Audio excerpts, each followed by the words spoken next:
Ultrasonic तरंगों से फसल देवता को बहुत पीड़ा हो रही।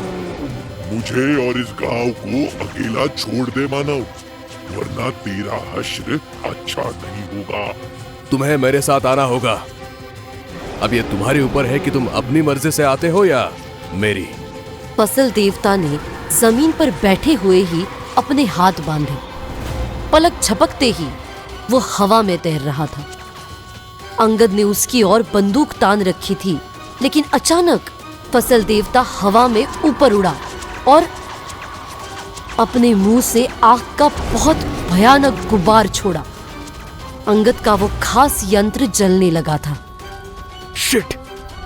यंत्र के तबाह होने के कुछ देर बाद ही फसल देवता की पीड़ा ठीक हो गई। उसके चेहरे पर एक खूंखार गुस्सा आ चुका था। अब तो तू नहीं बचेगा अंगद। तूने यहाँ आकर बहुत बड़ी गलती कर दी है। राजू फसल देवता के पैरों पर गिर गया। देवता, मुझे माफ कर दीजिए। मैं मजबूर था। फसल देवता ने उसके सर पर हाथ रखा, लेकिन इससे पहले राजू कुछ और समझ पाता, उसने उसका सर मसलना शुरू किया। उसके ताकतवर पंजों में राजू का सर किसी गेंद जैसा लग रहा था। इससे पहले कि वो कुछ सोच पाता, फसल देवता ने राजू के सर को कुचल दिया। अंगद ने तब तक अपने बैग से एक और गैजेट निकाला। यहाँ से दूर हट जाओ बिरजू। अंगद ने जैसे ही वो गन नुमा गैजेट चलाई, उसके अंदर से टाइटेनियम की पतली रस्सियां निकल आई। तुझे क्या लगता है मानव, तू इन रस्सियों से मुझे हरा लेगा? अभी पता चल जाएगा राक्षस। लेकिन तभी अंगद ने अपना अगला पत्ता फेंका।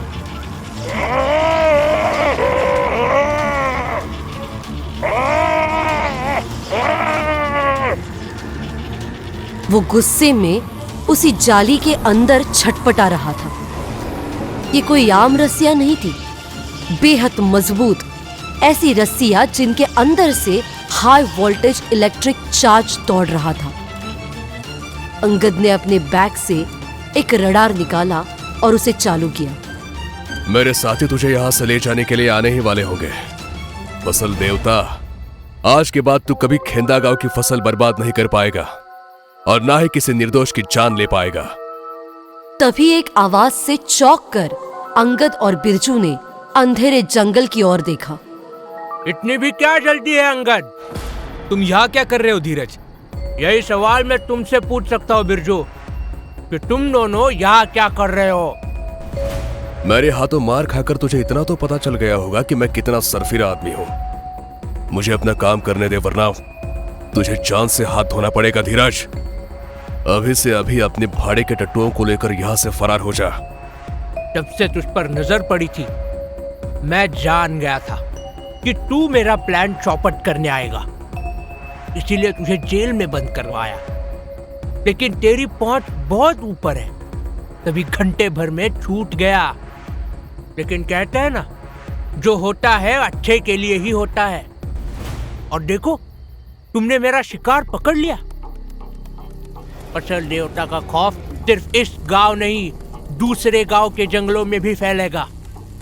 पूरे हिमाचल के जंगलों पर मैं राज करूंगा। इस राक्षस के डर से कोई मेरे अवैध धंधों में बाधा नहीं डाल सकेगा और मैं हिमाचल का बेताज बादशाह बन जाऊंगा। अब चुपचाप इस राक्षस को मेरे हवाले कर दो। और बिरजू, तू इस अंगद को लेकर अभी के अभी शहर चला जा। मैं तेरी और इसकी जान बख्श दूंगा। हरगिज नहीं। मेरे जीते जी मैं कभी ऐसा होने नहीं दूंगा धीरज। मेरे साथी अब किसी भी वक्त यहां पहुंचने वाले हैं और तुम मेरे बंदूक के निशाने पर हो। एक कदम भी आगे बढ़ा है तो भून डालूंगा। इस बात पर धीरज के चेहरे पर एक कुटिल मुस्कान आ गई। अरे बिरजू, वैसे मैं तुम्हें इससे मिलवाना तो भूल ही गया। अंधेरे में से धीरज के गुंडे एक व्यक्ति को सबके तरफ घसीट कर ला रहे थे। बिरजू कभी सोच भी नहीं सकता था कि धीरज इतना गिर जाएगा। श्रुति की आंखों पर पट्टी बंधी थी। वो बहुत डरी हुई लग रही थी। बिरजू! आगे क्या होगा जानने के लिए देखिए अगला एपिसोड और तुरंत करें चैनल को सब्सक्राइब। कहानी जारी रहेगी।